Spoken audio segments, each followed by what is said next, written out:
Okey, kali ini kita juga akan bercerita berkenaan isu yang sedikit tular ya dimainkan di media sosial berkenaan tentang p-hailing ya, dan juga bagaimana kadar yang dikenakan dan juga isu keselamatan serta isu yang mendasari ruang pekerjaan mereka ini banyak dibicarakan bukan saja oleh mereka yang berada dalam industri tetapi mereka yang menjadi pelanggan dan juga pemerhati industri. Apakah situasi terkini mereka? Adakah mereka terbela? Kita bersama dengan mereka yang berada dalam industri ataupun ekonomi gig ini sendiri yang mempunyai pengalaman sebagai salah seorang pekerja p-hailing ini. Saya perkenalkan terlebih dahulu iaitu Cik Abdul Hakim Abdul Rani selaku Timbalan Presiden Persatuan Penghantar P-hailing Malaysia ataupun ringkasnya dipanggil sebagai penghantar. Saya kuasa bagi. Terima kasih Tuan. Selalu kita dengar e-hailing, kali ini p-hailing ya. Mungkin boleh kita ceritakanlah ya sedikit berkenaan tentang apa sebenarnya skop bidang tugas kerja bagi industri p-hailing ini. Okey, Assalamualaikum warahmatullahi. Selamat pagi. Terima kasih RTM kerana sudi menyebut penghantar untuk bersiaran pada pagi ini. Okey, sebenarnya suara saya ni bukanlah suara saya seorang tidak, tapi saya mewakili puluhan ribu rider-rider p-hailing dekat luar sana. Jadi inilah suara mereka. Inilah yang mereka mahukan dalam industri p-hailing. Okey, come back kepada soalan tadi. P-hailing ni sebenarnya dia adalah satu sektor pengangkutan barangan dan makanan. P-hailing. Kalau e-hailing itu dia adalah pengangkutan penumpang. Itu beza je. Untuk p-hailing. P-hailing ni dia terbahagi kepada beberapa sektor lagi pula tu. Okey, satu barangan dan makanan. Dan satu lagi ada yang bermotosikal, ada yang berkereta. Jadi dia banyak dia punya pecahan-pecahan dia lagi. Okey. Antara isu yang terkini yang dibangkitkan, kalau dulu ada banyak kan mogokkan disebabkan bayaran-bayaran yang tidak setimpal dan sebagainya. Terkini apa isu yang dibangkitkan oleh mereka yang berada dalam industri p-hailing ini? Sebenarnya isu yang terkini seperti isu-isu sebelum-sebelum ini juga, iaitu isu fare. Ini isu upah pengambilan dan penghantaran barangan dan makanan ni. Yang sebenarnya isu ini pun dah bermula sejak tahun 2017 lagi. Isu kejatuhan penurunan kadar upah bayaran ni. Dan sehingga kini masih belum ada solusi lagi bagaimana untuk mencari jalan penyelesaian untuk menyelesaikan masalah ni. Kita di peringkat penghantar mewakili rider-rider, macam-macam juga usaha yang kita dah laksanakan. Macam-macam cadangan yang kita berikan kepada pihak kerajaan khususnya. Seperti mana yang kita sedia maklum, sebenarnya p-hailing ini telah dikawal selia oleh APAD, Kementerian Pengangkutan. Jadi pada April 2023 Kementerian Pengangkutan pun ada keluarkan satu kenyataan yang di mana APAD akan mengawal selia pendapatan rider-rider p-hailing untuk mengelakkan dimanipulasi oleh pihak syarikat. Tapi sehingga hari ini masih belum ada apa-apa ni lagi lah feedback berkaitan dengan dasarnya bagaimana, tak ada lagi. Jadi apa yang boleh kita buat sekarang ini, pertama kita mendesak juga pihak kerajaan. Pertemuan ada diadakan? Pertemuan so far pertemuan kita banyak buat dengan Kementerian Sumber Manusia lah. Disebabkan ini adalah kita bercakap suara hati pihak industri, apa kata kita bercakap lebih casual sedikit. Ada isu yang saya dengar ataupun yang disuarakan, contoh dari segi fare, kadarnya itu. Ya, mungkin benar kalau dalam peta itu kita lihat contoh kadar tambangnya RM3 dalam satu laluan perjalanan, tetapi selalunya sistem itu akan melihat ia satu laluan perjalanan lurus, berbanding yang sebenarnya RM3 itu sebenarnya perlu melalui traffic light, perlu melalui pelbagai jalan yang berliku-liku dan juga perlu melalui pelbagai lingkungan jalan yang berbeza.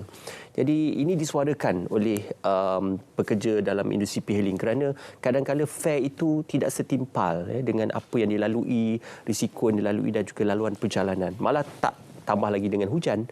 Jadi apakah ini yang menjadi antara keutamaan suara-suara oleh p-hailing? kita pun kalau tengok di Facebook Persatuan Penghantar P-Hailing Malaysia, apa juga libat urus kita bersama dengan pihak kementerian ataupun agensi, kita ada nyatakan suara rider-rider ni. Okey, apa isu dan permasalahan. Antara salah satu yang kita masukkan juga itulah selain pada isu KPI, isu SOP syarikat yang berubah-ubah, kita masukkan juga isu peta digital ni lah. Yang di mana peta digital tu yang berada di dalam aplikasi syarikat-syarikat penyedia. Okey, bukan semualah ya, tetapi ada syarikat yang tidak berdasarkan kepada jarak yang sebenar. Jadi sebenarnya dekat situ pun pertama kita ni dah tak ada pelan harga lantai. Kan?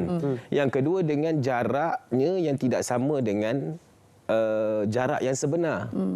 Jadi kat situ pun dah jatuh satu kerugian pada rakan-rakan penghantar.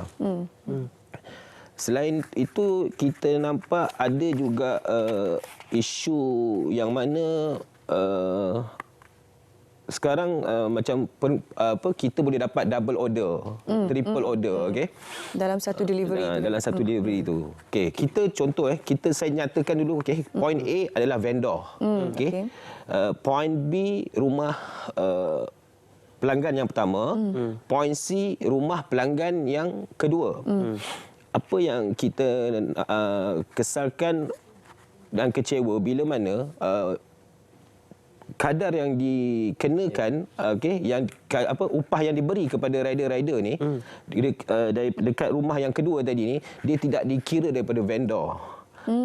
Dia kira daripada rumah yang pertama. Disekalikan. Ya. Okey. Tetapi ada juga rider-rider ni pun sebenarnya bijak. Kadang-kadang dia pun ada tanya pelanggan-pelanggan berapa bayar dekat order buat pesanan ni. Ni saya cakap sebagai contoh hargalah. Kadang-kadang customer cakap RM8. Tapi upah yang dibayar kepada rider-rider ni tak sampai RM8 pun. Tak dapat yang sepatutnya. Tak dapat RM8, RM4, RM5. Jadi kita tak faham juga sebab kalau nak diikutkan daripada struktur P-Hailing, macam saya ceritakan tadi lah, kita ada barangan dan makanan. Macam contoh, banyakkan syarikat penyedia ni untuk makanan, dia tak charge fee kepada rider. Dia charge fee kepada vendor. Tapi lain pula dengan barangan. Barangan ni, dia charge perkhidmatan tu dia kenakan kepada rider. Contoh, ada yang syarikat mengenakan charge perkhidmatan untuk penghantaran barangan ni 21%. 22% contoh. Fare yang kita terima ni untuk penghantaran barangan katakanlah RM5. Tak tolak lagi 21% tu. Jadi berapa yang rider dapat ni? Kan kalau dah tolak 21% ni. Dan kita kos kita ni Perjalanan masa. Kalau nak diikutkan struktur kita punya kos perjalanan tu, point A tu bukan vendor, point A tu dekat mana kita duduk tu. Pergi ke point B vendor, pergi ke point C rumah pelanggan. Di situlah struktur kita punya perjalanan dia tu. Pasal isu ni dulu kita pernah cerita berkenaan tentang caruman Perkeso, KWSP dan sebagainya. Apa yang sudah dimeterai? Kalau Perkeso itu mungkin sudah ada perlindungan untuk yang disediakan, tapi KWSP pula. KWSP sebenarnya ada buat satu skim aisaraan kepada mereka yang bekerja sendiri dan mereka boleh mencarum dengan KWSP. Saya rasa, saya tak ingat, tapi saya rasa serendah RM10 lah. Okey. Satu lagi, kalau kita nak cerita berkenaan dengan mereka berada dalam industri ekonomi gig ni kan, konteks kita sekarang P-Hailing lah kan, tidak disebut dalam mana-mana seksyen dalam Akta Kerja 1955. Dia tak sama dengan Pekerja Sambilan. Kalau Pekerja Sambilan ada akta yang boleh orang kata memelihara keselamatan mereka, kebajikan mereka. Tapi tidak P-Hailing, tidak termaktub dalam Akta Kerja 1955. Jadi apa yang diinginkan daripada mereka yang berada dalam ekonomi gig ataupun P-Hailing ini untuk memastikan agar kebajikan mereka ni, sebenarnya kalau kita bersuara daripada peringkat bawah ini pun, sekiranya tidak ada akta yang melindungi, bagaimana tindakan itu boleh diambil?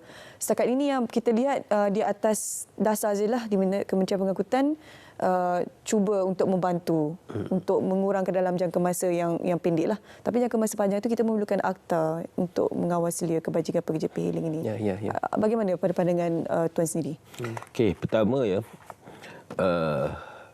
kita kena faham, ya, ramai yang bercakap tentang ekonomi gig P-Hailing ni. Ada yang cakap, netizen ya, yang tidak berada di dalam industri ini mungkin tak nak buat, tak payah buatlah. Kan? Sektor ekonomi ini besar. Okey, seninya macam seninya e-hailing. Sekarang pendidikan pun saya rasa dah ada yang masuk ke dalam sektor ekonomi gig ni. Okey, pendidikan. Jadi P-Hailing ni yang kita nampak yang tengah hot lah, panas untuk gig ekonomi. Tapi kalau kita nak ambil satu structure ekonomi gig ni kepada satu konsep perundangan, tak boleh. Kita kena tengok ekosistem setiap sektor ekonomi gig itu. Kan? Sebab itu atas cetusan idea Sekretariat Komuniti Gig Malaysia, Datuk Seri Syarkar Samsudin, dan telah diumumkan sebenarnya oleh Yang Amat Berhormat Timbalan Perdana Menteri Satu Malaysia pada bulan Julai 2023 untuk cadangan menubuhkan Suruhanjaya Ekonomi Gig Malaysia, untuk pihak kerajaan struktur balik ekonomi gig, P-Hailing dan e-hailing. Itu yang first sekali lah. Memang kita cakap ekonomi gig ni banyak sektor dia ni. Tapi sekarang ni yang tengah paling hot ni inilah P-Hailing dan e-hailing. Jadi kita nak mulakan kepada P-Hailing dan e-hailing dululah. Untuk kerajaan struktur balik dan kawal selia keseluruhan ekosistem e-hailing dan P-Hailing ini. Sebab apa? Sebab kita tak nak perundangan yang pihak kerajaan buat hanya terbeban kepada driver-driver e-hailing dan rider-rider P-Hailing ni. Jadi kita nak pasal contoh ekosistem P-Hailing. Apa dia kan? Contoh pihak kerajaan sendirilah. Syarikat penyedia perkhidmatan, pengguna dan vendor dan juga rider itulah. Kalau kita lihat sebagai contoh, ada dua isu besar sebelum ini. Satu, yang mana pegawai JPJ yang menyita motosikal rider P-Hailing yang tidak mempunyai road tag apa semua. Di peringkat persatuan, walaupun kami dikecam, kami menyokong sebenarnya tindakan JPJ sebab itu adalah peruntukan perundangan. Kami menyokong walaupun kami kena kecam. Tapi apa yang kami kesalkan pula, di manakah di manakah pula tanggungjawab pihak syarikat? Sebab yang boleh yang boleh mengaktifkan atau yang boleh tidak mengaktifkan kita punya account ID ni adalah pihak syarikat. Jadi kenapa rider terimalah dia punya hukuman tersebut, tak ada masalah. Kita pun faham itu peruntukan perundangan, kan, basic untuk pengguna jalan raya, lesen, road tag, insurans, basic. Tapi bagaimana dengan syarikat? Apakah tanggungjawab syarikat? Begitu juga isu viral yang di KL, yang mana satu rider yang ada silap faham di antara pelanggan, security dan juga rider yang tak boleh naik tu kan. Ini masalahnya bila tidak ada kawalan sepenuhnya dalam ekosistem tersebut. Betul, ekosistem perlu dijaga sebenarnya kan. Saya kira dalam hal ini servis provider tidak seharusnya lepas tangan. Perlu diberikan sedikit ketegasan dan perlu ada perbincangan yang lebih lanjut. Bukan hanya perbincangan tetapi penyelesaian segera perlu dilakukan oleh pihak yang berwajib. Terima kasih Tuan kerana bersama dengan kami. Kita doakan yang terbaik untuk mereka yang berada dalam industri P-Hailing ataupun e-hailing dan juga ekonomi gig ini. Kita berakhir di sini. Terima kasih pada Tuan bersama kita hari ini untuk bercakap berkenaan dengan topik kita P-Hailing. Juga terima kasih pada anda bersama